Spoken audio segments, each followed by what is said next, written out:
নমস্কার, digital study পয়েন্টে তোমাদের আবারও স্বাগত জানাচ্ছি। আজকের টপিক থাকছে, যারা আধার কার্ড আপডেট করে আসছো বিভিন্ন সেন্টার থেকে বা বিভিন্ন ব্যাংক থেকে, সেই আধার কার্ডের স্ট্যাটাসটা আমরা কিভাবে চেক করব যে কতদূর হলো কি হলো না, বা আমরা দেখতে পাবো আবেদন কি বাতিল হলো নাকি সাকসেসফুল হলো। তো আজকে এই টপিকটাই নিয়ে ভিডিও থাকবে। যদি ভিডিওতে প্রথম থাকো তোমরা সবাই, তাহলে অবশ্যই চ্যানেলটিকে সাবস্ক্রাইব করো।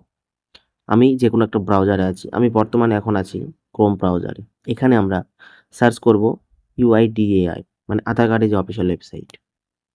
দেওয়ার পরে ওয়েবসাইট চলে আসবে। যদি তোমরা এই ওয়েবসাইট খুঁজতে না পারো, আমি ভিডিও ডেসক্রিপশন বক্সে তোমাদের দিয়ে দিচ্ছি।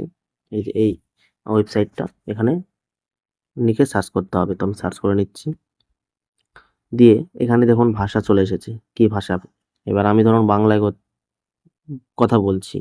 অনেকে হিন্দি বা ইংলিশ বা অসমিয়া বিভিন্ন ধরনের ভাষা জানেন। আপনারা যেটা আপনাদের পারফেক্ট হবে সেটা আপনারা সিলেক্ট করে নেবেন। তো বর্তমানে আমি ইংলিশটা করে নিচ্ছি। তো ওয়েবসাইটটা খুলে গেছে। আমরা কি করব? একটু নিচে চলে আসবো। নিচে আসার পরে দেখুন ডাউনলোড যে আধার বলে একটা অপশন আছে। ছোট, ছোট অপশন, তো আপনারা হয়তো দেখতে অসুবিধা হচ্ছে। ডাউনলোড যে আধার, এটার উপর আমরা ক্লিক করব। ক্লিক করার পর একটা পপআপ চলে আসবে। আমরা কি করব? সিম্পল এটাতেও ক্লিক করতে পারেন, অথবা ড্যাশবোর্ডে যেখানে যে ড্যাশবোর্ড লেখাটা ছিল এখানেও ক্লিক করতে পারবেন। তো আমি এখানে ক্লিক করে নিচ্ছি। দিয়ে একটু নিচে আসবেন। নিচে আসার পরে নিচে চলে আসার পরে দেখুন এখানে একটা অপশন আছে যে চেক এনরোলমেন্ট আপডেট স্ট্যাটাস। আমরা কি করব? এটার উপরে ক্লিক করব। ক্লিক করার পরেই একটু নিচে আসবেন। এবার আপনাদের কাছে যে স্লিপটা দিয়েছে আধার সেন্টার থেকে, সেই স্লিপের উপরে অনেক নাম্বার আছে। যেমন এনরোলমেন্ট নাম্বার আছে, এটা SR এর নাম্বার আছে একটা, UR এর নাম্বার আছে একটা, আর SID নাম্বার আছে।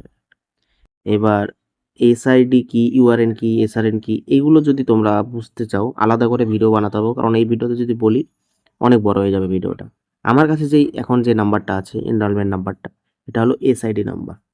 আমরা কি করব? SID-র উপরে ক্লিক করে সেই SID নাম্বারটা দিয়ে দেবো। তো আমি নাম্বারটা দিয়ে দিচ্ছি। দেওয়ার পরে নিচে আসার পরে একটা ক্যাপচার আছে, সেই ক্যাপচারটা দেবো। ক্যাপচারটাও দিয়ে দিচ্ছি। এবার কি করব? ক্যাপচার দেওয়ার পরে দেখুন সাবমিট। আমরা সাবমিট অপশনে ক্লিক করব।